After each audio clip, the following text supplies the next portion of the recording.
vì quay lại một tí đòn đó bông ôn vì quay lại chẳng bông ôn mới khơi cho nên xôm mày mờ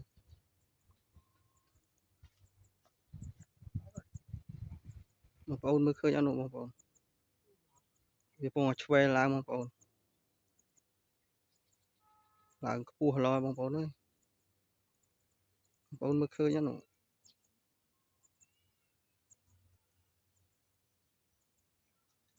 bông ôn quay lại tí làm cọp bông bạn nói cua hai bông ôn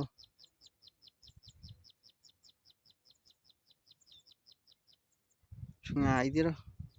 mưa tới xa đó thì xóm tây mê nguyên bông bên đây mưa tới xa đó bông ôn ơi cua hoa nó bông ôn mới khơi cho nó xôm mày mờ bông ôn bài bông ôn so bông ôn so một đồng tu mới khơi nhá bông ôn hô hô màu với nhau bông ôn đấy hô